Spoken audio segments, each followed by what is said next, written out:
Selama 2 abad, komunitas ilmiah hanya bisa memikirkan cangkang kosong. Ini bukan cangkang biasa. Ini milik makhluk yang menyerupai cacing kapal raksasa dengan panjang lebih dari 1,5 meter. Ditemukan bersarang di lumpur, cangkang-cangkang itu mengisyaratkan organisme yang luar biasa.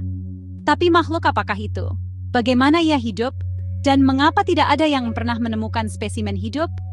Misteri itu bertahan, memicu spekulasi dan keingintahuan ilmiah selama beberapa generasi. Ini bukanlah pertanyaan yang bisa diabaikan begitu saja. Keberadaan makhluk semacam itu menantang pemahaman kita tentang kehidupan di bumi. Selama bertahun-tahun, ia diasumsikan sebagai sejenis cacing kapal, kerang yang melubangi kayu. Asumsi itu tampak logis, mengingat cangkangnya yang berbentuk tabung dan kesukaannya yang tampak pada kayu yang terendam.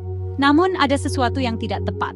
Ukuran cangkangnya yang sangat besar, ditambah dengan tidak adanya spesimen hidup, menunjukkan cerita yang jauh lebih kompleks. Di mana pasangan hidup dari cangkang-cangkang besar ini? Jawabannya, seperti yang sering terjadi dalam sains, muncul secara tidak terduga. Di Laguna Dangkal di Filipina, tim peneliti menemukan sekelompok makhluk yang sulit ditangkap ini, hidup dan berkembang biak. Dipimpin oleh ahli biologi kelautan Daniel L. Distel, tim tersebut telah menyelidiki cacing kapal di daerah tersebut, tidak menyadari bahwa mereka akan segera mengungkap misteri berusia 200 tahun. Laguna itu, yang jauh dari lingkungan murni yang dibayangkan para ilmuwan, menyimpan petunjuk penting. Dasar laguna, yang kaya akan bahan organik yang membusuk, mengeluarkan bau menyengat tanda-tanda hidrogen sulfida. Mungkinkah gas berbahaya ini yang mematikan bagi sebagian besar bentuk kehidupan menjadi kunci kelangsungan hidup makhluk itu? Distel dan timnya yang rasa ingin tahunya terusik, memutuskan untuk menyelidiki lebih lanjut. Mereka dengan hati-hati mengekstraksi beberapa makhluk dari lumpur, cangkangnya yang hitam berkilauan di bawah sinar matahari. Saat itu sangat penting. Untuk pertama kalinya, para ilmuwan telah melihat cacing kapal raksasa yang hidup.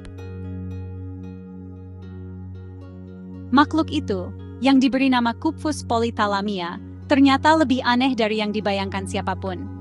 Itu sama sekali bukan cacing kapal, tetapi anggota dari kelompok moluska yang sama sekali berbeda, kerang raksasa. Pengungkapan ini mengejutkan komunitas ilmiah, membalikan asumsi selama beberapa dekade. Kupfus polythalamia, meskipun penampilannya seperti cacing, memiliki lebih banyak kesamaan dengan kerang raksasa terumbu karang daripada dengan cacing kayu yang namanya sama. Anatominya, setelah diperiksa lebih dekat, mengungkapkan lebih banyak kejutan. Sistem pencernaannya, yang biasanya kuat pada kerang, sangat terbelakang. Insangnya, di sisi lain, luar biasa besar, mengisyaratkan adaptasi yang luar biasa. Ini bukanlah ciri-ciri makhluk yang memakan kayu. Sebaliknya, semua bukti menunjukkan pola makan yang jauh lebih tidak biasa, hidrogen sulfida. Kunci kelangsungan hidup Kupfus polythalamia tidak terletak pada selnya sendiri, tetapi pada miliaran bakteri yang berada di dalam insangnya. Bakteri ini tidak seperti inangnya, tumbuh subur dengan hidrogen sulfida.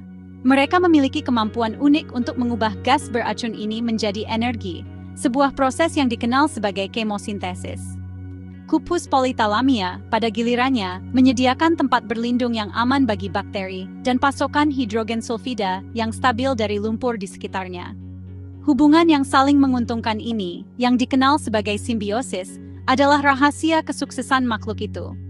Bakteri tersebut memberi Kupfus polythalamia nutrisi yang dibutuhkannya untuk bertahan hidup. Sementara, Kupfus polythalamia menawarkan bakteri lingkungan yang stabil untuk berkembang. Keseimbangan yang rumit ini, yang diasah selama ribuan tahun evolusi, memungkinkan Kupfus polythalamia untuk tidak hanya bertahan hidup, tetapi juga berkembang biak di lingkungan yang beracun bagi sebagian besar bentuk kehidupan lainnya. Penemuan Kupfus polythalamia mengejutkan komunitas ilmiah. Inilah hewan yang menentang ekspektasi, menantang pemahaman kita tentang kehidupan di bumi. Itu memberikan bukti kuat untuk keberadaan hubungan simbiosis, bahkan di lingkungan yang paling ekstrem. Fakta bahwa makhluk sebesar dan serumit itu dapat hidup sepenuhnya dari energi yang dihasilkan oleh bakteri adalah sebuah wahyu. Penemuan ini memiliki implikasi yang jauh melampaui laguna berlumpur tempat Kupfus polythalamia ditemukan.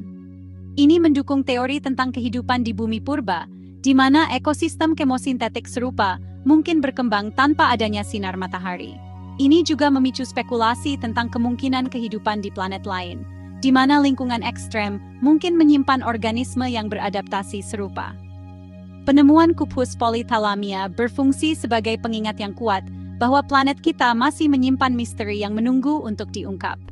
Seiring kita terus menjelajahi pelosok dunia kita yang tersembunyi, kita dapat berharap untuk menemukan lebih banyak kejutan, masing-masing menantang gagasan kita sebelumnya, dan memperluas pemahaman kita tentang kehidupan itu sendiri.